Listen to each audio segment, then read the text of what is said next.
étudiant buy jàng di daan dooleem déjà loolu rek chapeau mais surtout conception bi nga xam ne sécurité bi di xalaat sa avenir bu ëllëg déjà c'est très bien c'est des qualités d'un leader mais surtout xam ne gestion mbalit bi suñu enjeu développement daf ci nekk parce que réew mooy ne da nga bëgg a émerger da nga bëgg a développer say mbedd mel ne ni mais au delà tam plastique rek laa fi gis yii dañ ko war a recycler jox ko d'une autre vie pour vous dire que ne y a beaucoup de choses yi nga xam ne mu ciy liggéey nañu yàlla dimbale rek ba yéene yàlla fësal ko jëmmal ko incha allah SONAGED dañu leen taxaw mën ba vraiment liggéey bi doon liggéey boo xam ne sax nit ñi dañ ciy bokkante jeunes yi di ko bëgg mu nekk liggéey bu compatible xam naa tam direction bi mi ngi sóoraale ne ay étudiants lañ di leen aménager ay temps de rek yooyu yëpp seen jàng ngeen mën ko allier parce que dafa am solo man mii ma lay wax xëy na français la mën naa leen ko benn ak ma fa nekk yëpp dama doon liggéey. waaw tey dañu façon yéene ci bésu tabaski bi ñëw nekk suñu wetu agent yi suñuy ndaw lañu di def liggéey bu am solo xam nga tey daanaka bokk na ci bés yi gën a feet yi gën a mag sunu réew bu nit bàyyee njabootam bàyyi waa koñam ñëw di setal dafay jaadu pour que seen jëwriñ ñëw ci seen wet njaareem laa ko dooree ba Ndakaaru tey ñëw giseeg ñoom wan leen ne li ñuy def dafa am solo wan leen fi ñu toll si ñun ak li ñuy def ni mu amee solo si ñun loolu moo gënoon a soxal tey déplacement bi ma def ci sites yi rencontrer nos agents waaye li ci gën a am solo tam mooy dafay am solo souvent ngay dem sur le terrain gis ak nit ñi xam réalité yi waxtaan ak équipe de gestion bi ma leen di jaajëfal mooy jëwriñ ñi nga xam ne ñoom ñoo ŋànk liggéey bi muy ci région yi comme à Dakar véritablement fekk naa ci ñoo xam ne danoo liñ naan yéenukatu xaddeen dañu yëgoo fekk naa fi ñu yëgoo fekk naa fi ñoo xam ne véritablement képp kuñ teg fenn rek ñu ngi waxtaan ak yow di la jàppale ndaw yi itam ku ma ci waxal dinaa gis ne yëg nañ la wekk nañ la et que xam nga ne bokk nga ci équipe bu baax et que yaa ngi góorgóorlu loolu ma am ci vraiment satisfaction am ci mbégte lool. li nga xamante ni nag jàngat naa ko ci liggéey bi mooy jafe-jafe bi ñu gën a am mooy yenn saa yi ñuy bàyyi ci mbedd mi ni ñuy jàppi occupé mbedd mi ne mbedd mi mbeddum buur la ba tax sax bu ñu jógee bëgg a setal boobu day jafe ndax ni nu occupé mbedd mi te mbedd mi du mbeddum buur mbedd mi mbeddu nit ñee ko bokk voilà te kenn ku ci nekk da nga ko war a sàmm te loolu nekk na jafe-jafe boo xam ne incha allah daañ ci xool naka la ñuy def ba jafe-jafe yooyu encombrement bi ni ñu koy tuddee mooy maanaam cang-cangal yi ñuy def ci dëkk bi nga xam ne loo bëgg a def cang foo mën a jaar doo yegg loo bëgg a def du yegg loolu incha allah daañ ci taxaw. mën nañu xam éléments yi ngeen mobiliser tey ci seen nombre. waaw li nu mooy mobiliser tey toll na ci juróom-benn junni véritablement liggéeykat ndakaaru rek ñeent junni liggéeykat la ñu mobiliser ci bés bi tey ngir ñu def liggéey bi. ba ñu xaymaa la ñu yóbbu ay tonnes déchets tonnes mbalit ci Mbëbës toll na ci ñeent junni ak juróomi téeméer mu nekk lu am solo liñ njëkkati ci ay oto toll na ci ñaari téeméer ba noppi véritablement wër yi maanaam rotation yi wër yi dem nañ ci lu tolloog ñetti téeméer rek lu tolloog juróomi téeméer mu nekk liggéey bu am solo véritablement may jaajëfal jëwriñ yi di jaajëfal liggéeykat yi nga xam ne ñoo ne ci terrain bi gis naa ñu gëm seen bopp ñoo xam ne ay jàngkat lañ nekk ay liggéeykat te réew loolu rek la soxla ñu nangoo jàng nangoo sonn te looloo yor réew nit ki bu nangoo sonn nangoo jàng xalaat suñu xel day dal ci moom waaye bu fekkee dara yow nanguwuloo jàng nanguwuloo sonn di nga doon problème sa bopp doon problème mu askan wi. vraiment ressources humaines boobu laa fi fekk may ñaax encore une fois équipe bi nga xam ne mooy équipe gestion bi déjà di leen gërëm di gën a ñaax ñu gën leen fonk ndax am nañ personnel bu am solo ndax nit su nangoo bàyyi.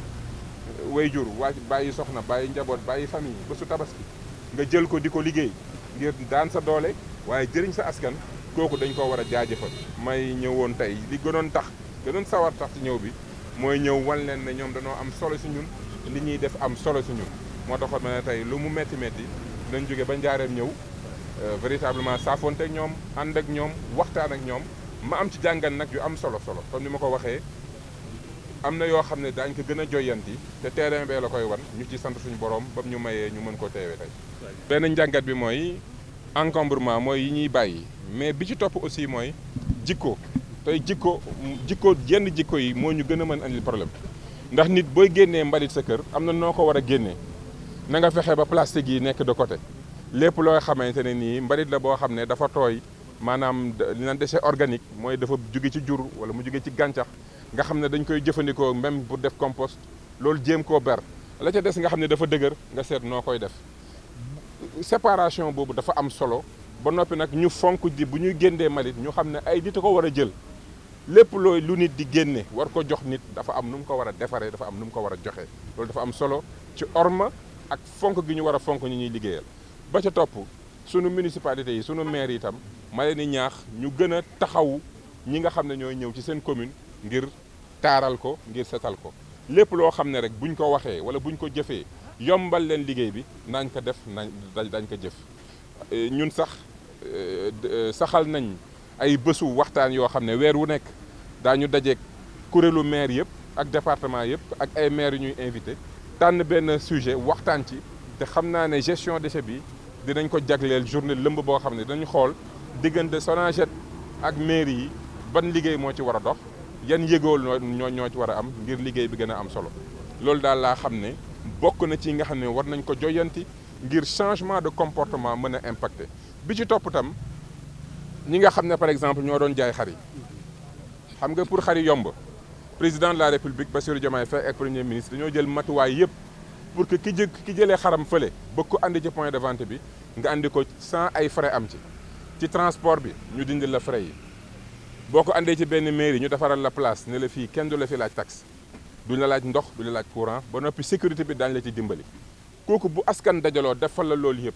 ngir nga mën a jaay sa xar ci njëg gu yomb wallaay boo jaayee ba ngoon sa booy dem nettoyeel tuuti door a dem nga delloo sax askan wi lam na defal waaye jaay ba sa marché neex nga takk say jur rek bàyyi fa lépp ci ginnaaw doonu li gën ndax boo demee tam am na ñu ne ci sa ginnaaw ñoo xam ne ñoo ko war a def donc xam naa loolu tam bokk na ci comportement yi loo xam ne déwén incha allah bu ñu fi yàlla bàyyeeg jàmm bañ fekkaat beneen tabaski dinañ fexe ba bépp point de vente ñu jéem a wut ay responsable de point de vente jéem leen a sensibiliser ak éduquer ñu góorgóorlu ba nit fu ñu la jox booy dem fexeel ba delloo ko dañ la ko joxe woon dafa bokk ci comportement bu rafet diggante nit ak morom ma di tënde gox bi accueillir nit ki ngay dem war fa bàyyi lu rafet.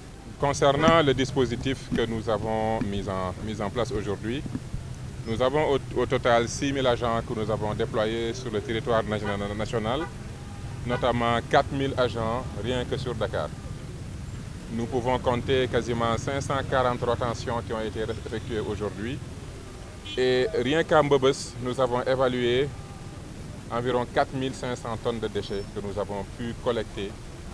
Et c'est l'occasion pour moi véritablement de remercier véritablement nos agents au niveau de Sonaged. Ils ont fait un excellent travail. Et on a fait le tour, on a regardé les points les plus sensibles, les points les plus problématiques. Et c'est avec beaucoup de satisfaction que j'ai pu voir la qualité du travail, mais surtout l'engagement et l'état d'esprit. J'ai eu à échanger avec ces agents qui sont sur le terrain.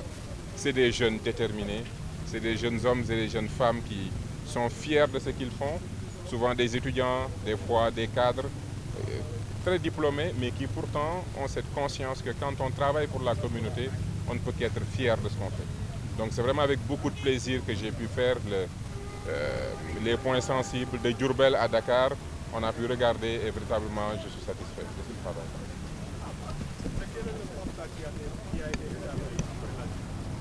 Après la visite, le constat, c'est que premièrement, comme je l'ai dit, la direction a mis en place le dispositif de management qu'il fallait. Les agents ont été au rendez-vous, mais la tâche quand même a été difficile. La tâche a été difficile parce qu'on a des problèmes de comportement. Aujourd'hui, on aménage des espaces. Comme vous le savez, les vendeurs de moutons, on a tout fait pour que quand ils amènent les moutons dans les points de vente, qu'il n'y ait pas de taxes au niveau des transports. On a aménagé des sites avec les municipalités qui ont reçu des directives claires de ne pas demander de taxes, ni d'eau, ni d'électricité, et de sécuriser les points de vente. Tout cela pour que le mouton puisse être disponible, mais véritablement le moins cher possible. Parce que tout taxe ou tout frais, les gens risquent de le répercuter sur les populations. Donc, l'État, les municipalités, les populations ont fait quasiment énormément d'efforts pour que nos commerçants puissent profiter de cette période de fête. Et la prochaine fois, véritablement, on apprécierait quand ils partent qu'ils fassent un effort de nettoiement. C'est quand même important. Quand toute une communauté s'est organisée pour que les points de vente puissent être sécurisés et sans coût, en partant, ce serait important de donner un coup de balai pour faciliter le travail aux jeunes. Ça, c'est l'une des choses que j'ai pu remarquer. Et c'est un problème de comportement, un problème d'état d'esprit. Il va falloir qu'on travaille l'année prochaine avec les différents chefs de points de vente pour les amener à comprendre que la communauté s'organise pour qu'ils puissent véritablement faire leur commerce dans les meilleures conditions. En partant, ils ont quand même quelque chose à rendre, c'est de laisser un espace au moins nettoyé sur les grands points. Les tabliers comptables. L'autre élément, et j'allais en venir, c'est que ce qui rend le plus difficile le nettoiement, c'est les encombrements, c'est les points d'encombrement. Et c'est très difficile pour nos agents d'y avoir accès. Souvent, c'est des tables, c'est des choses qui bloquent le passage. Des fois, on a certains équipements, on a du mal à manœuvrer. Et j'ai demandé à ce qu'on identifie l'ensemble des points d'encombrement. Et après le nettoyage, nous allons nous occuper de cela. Parce qu'on ne peut pas continuer à encombrer notre cadre de vie à tel point que nous ne pouvons même pas nettoyer la ville. C'est un problème. Donc, ce sont ces deux points que j'ai vus. Et le travail de terrain a cet avantage-là, de nous permettre de voir de visu ce que le management direct peut voir et rapidement pouvoir voir des solutions. Je pense que nous allons travailler à coordonner les équipes de la SONAGED et les équipes au niveau de la direction du cadre de vie pour qu'on puisse identifier les points d'encombrement et faciliter ainsi le travail à nos équipes. Je pense que c'est l'un des enseignements que je tire durant cette soirée de tournée que nous faisons avec beaucoup de plaisir parce que rendre service aux Sénégalais, il n'y a pas mieux que pour un patriote qui s'engage que de pouvoir faire cela. Le premier juillet, il y aura une session. Absolument, nous continuons notre lancée avec beaucoup de constance. Le mois de juillet, nous aurons encore notre set-setal. Sûrement que ça va être toujours... Bon, nous laisserons les autorités le soin de donner le go, mais l'essentiel, c'est que nous restons sur le tempo. Chaque mois, un thème qui fera sens par rapport au contexte. Et ainsi, nous continuerons tranquillement à faire naître ce nouveau sens, état d'esprit de citoyenneté qui est qu'on s'occupe de notre cadre de vie. On est le premier responsable de notre cadre de vie. J'aimerais aussi insister au niveau des familles, de faire l'effort de trier les déchets. Entre les déchets plastiques, les déchets organiques et tout ce qui est déchets durs, de faire l'effort de trier. J'appelle aussi les municipalités à faire un effort aussi, parce qu'on vient dans leurs communes, c'est dans leurs espaces, pour faire ce travail de nettoyage, de désencombrement. Mais après, il y a un service après-vente qu'ils doivent entretenir. C'est eux qui sont en rapport avec les populations, c'est eux les élus. Les maires sont nos meilleurs alliés, donc nous les demandons de venir en renfort, de conscientiser les populations et les ménages sur l'importance de ne pas jeter des ordures dehors. On les demande aussi d'appuyer en équipement. Ça aussi, c'est quelque chose sur lequel nous allons travailler. Comme je vous l'ai dit aussi, nous avons initié au niveau du ministère des journées de réflexion mensuelles avec l'ensemble des associations des maires, plus une vingtaine de maires invités. Et on pourra discuter ensemble de ces problématiques-là, la fiscalité, gestion des déchets, cadre de vie, urbanisme, pour qu'ensemble nous puissions trouver des points d'accord sur comment on gère notre cadre de vie. Parce que c'est extrêmement important. Ce n'est pas uniquement une question de santé, ce n'est pas uniquement une question de beauté de notre cadre de vie, mais c'est surtout aussi d'un point de vue purement économique, notre tourisme, le nom du Sénégal. On ne doit plus, quand on parle d'un pays africain, que ce soit tout le temps synonyme de gestion dans des ordures dehors et des enfants dans la rue. C'est des choses que nous devons enrayer, cette vision-là. Et c'est ensemble qu'on peut le faire. Le personnel que j'ai vu, c'est un personnel responsable, déterminé, engagé.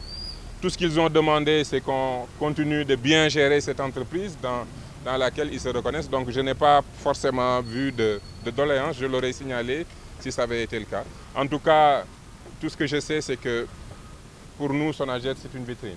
Et c'est d'une importance capitale. Nous allons tout faire. Un ami disait que c'est l'une des entreprises les plus démocratiques. Quand on prend vos déchets, on ne s'occupe pas de qui vous êtes. Vous pouvez être ministre, vous pouvez être commerçant, peu importe. L'entreprise vient, prend vos déchets et vous libère. Il n'y a pas plus démocratique que ça.